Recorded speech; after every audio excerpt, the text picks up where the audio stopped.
One of the things that I do when I facilitate leadership workshops is I have all of the people in my groups write down a list of all the people in their life that they can possibly think of. Parents, teachers, mentors, coaches, bosses, their Starbucks barista, maybe an author whose book they read that changed their life. And I say, write down all the people that you can think of who have created a ripple effect moment for you.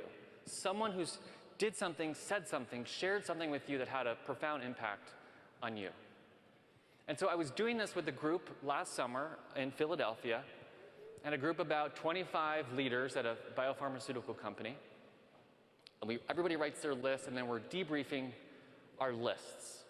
And Margot raises her hand and she says, there's a lot of people on my list who don't know they're on my list. In other words, I haven't communicated to them, and maybe they don't know how impactful they've been in my life. So I started a little experiment that day, and I had people write on an index card a note to just one person on that list, letting them know what sort of impact they had on them. And that tiny little experiment last summer has turned into a ripple effect movement. And we've sent, this number keeps growing every day, but it's well over 2,000 postcards that we've sent, and we're just getting started. To people in 45 different states, 8 different countries, again, and it's just building and building and building. So I want to invite all of you to be part of the ripple effect movement and create an actual ripple effect from all of us coming together today to send some goodness out in the world. So you all have postcards at your table.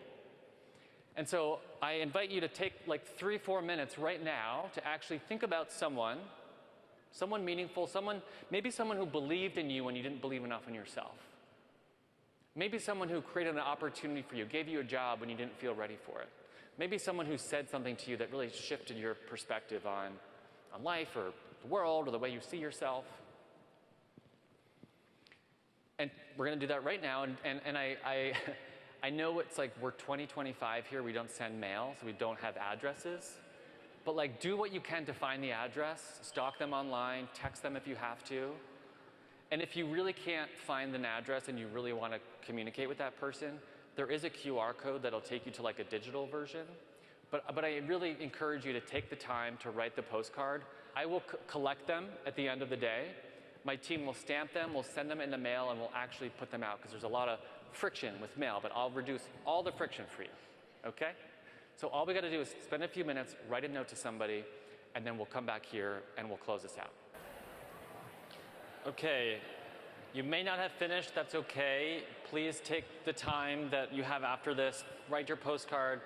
If you'd like afterwards, you can either leave them on the table or you can bring them over to the small table over here and we'll collect them. And like I said, we'll stamp them, we'll send them out in the mail, we'll make sure that they get to their recipients. And speaking of that, I do want just to invite all of us to think for a moment, just imagine all of these postcards, all of these messages going out to their respective destinations. And imagine every time someone receives your postcard and it puts a smile on their face.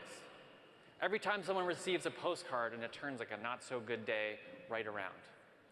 Every time someone receives a postcard and they choose to be kinder to the next person that they interact with. Each time someone receives a postcard and they're inspired to create a ripple effect moment for somebody else, and on and on and on. Each of these tiny little disturbances creating a transfer of energy that shapes the world just a little bit better.